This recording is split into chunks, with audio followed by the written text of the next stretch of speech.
March 2022 has the potential to be one of the biggest months for PlayStation Plus of 2022, which sounds like a weird thing to say, right? But seriously, it really does, and I'm gonna prove why. We're still eagerly awaiting the announcement of the PlayStation Plus games for this month, but that doesn't mean that people haven't already made rumors and speculation about the games we are gonna be getting this month. Normally, I would do one of these rumor reveal videos, but I think they're pretty damn weak for March, unfortunately. There's not a huge amount to back it up yet, but give it like another week or so, and I'm sure we'll have things leaked. There was this Reddit article that was published about a week or so ago, which showed what March's games were for PlayStation Plus for the past 4 years. 2021, 2020, 2019, and 2018. And honestly, March is the most banger month for PlayStation Plus games across those 4 years. 4 really pretty damn awesome lineups, I would have to say. I'm gonna recap over all of these games so we can actually marvel in how amazing it is, and then we're gonna talk about what we think is gonna be PlayStation Plus's free games in March 22. Let's go all the way back to 2018, a time before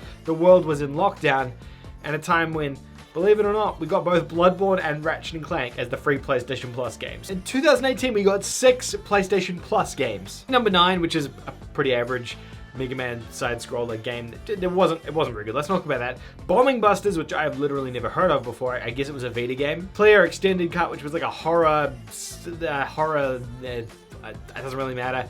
Bloodborne, which is Bloodborne, the first party or second party Souls-like game that Sony published at the beginning of the PlayStation 4 generation. One of the best games on the PlayStation 4, one of my favorite games that has come out ever, tag teamed with Ratchet and Clank, which is also a pretty damn insane lineup. This is like the same year that God of War came out. In fact, I think the same month of the same year that God of War came out as well. And the last game we got was Legends of K Anniversary Edition. So actually, in 2018, we got such a banger lineup. Between Ratchet and Bloodborne, that is already kick-ass of a lineup enough, but then a bunch of other extra freebies and stuff as well. So that was 2018, which was a sick lineup, and you're like, Josh, can we beat that? And honestly, I don't know if we actually can, but 2019 was pretty decent as well. We got The Witness, which was a really, really cool puzzle game that came out at the start of the PS4 generation.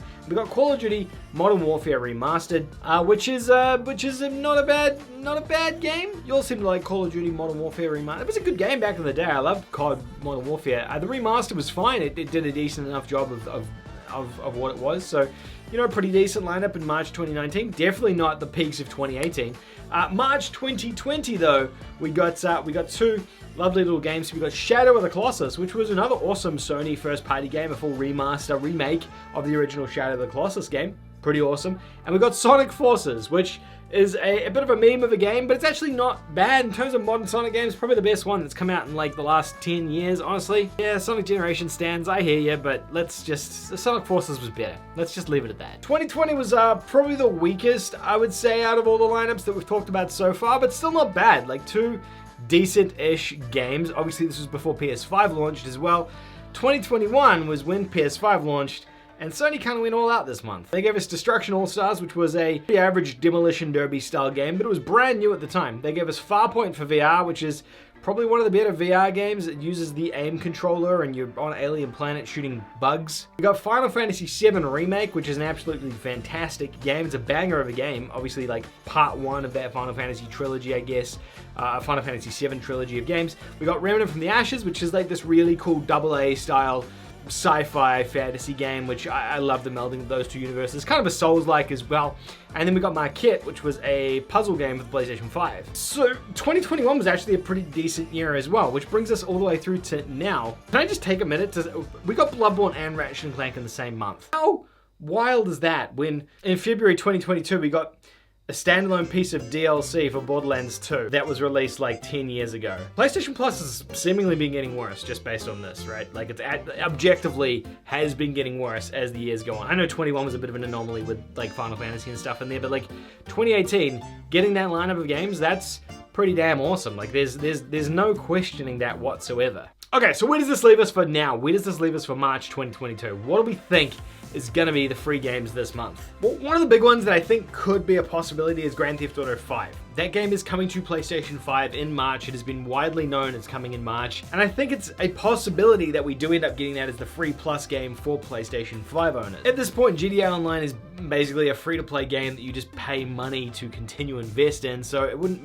be too far of a stretch for Rockstar just to give us the entirety of GTA Online for PS5, so you can so you can spend more money on shark cards and things. While Grand Theft Auto 5 may not be like the juggernaut everyone is wanting from a PlayStation Plus game, I think it would be a suitably large game to be given, and it's proportionately old enough that it would make sense. Other than that, maybe following in line with 2019's lineup with Call of Duty Modern Warfare Remastered, we end up getting Call of Duty Modern Warfare. It would follow pretty nicely in line with the last couple of years of PlayStation Plus games giving us a free COD game every year, but normally around May and June we get that free additional COD game. Last year with Black Ops 4, World War II the year before that, Black Ops 3 the year before that. It would only make sense for us to get Modern Warfare. I think it will definitely happen this year at some stage, whether it's March or if it's May later in the year, but I definitely think that is going to happen this year. Otherwise, looking at the lineup of games and things coming out in terms of something to act as a demo for something else, we really don't have a huge amount of games coming that would even make sense for them to give us as a free PS Plus game. So it's kind of the way that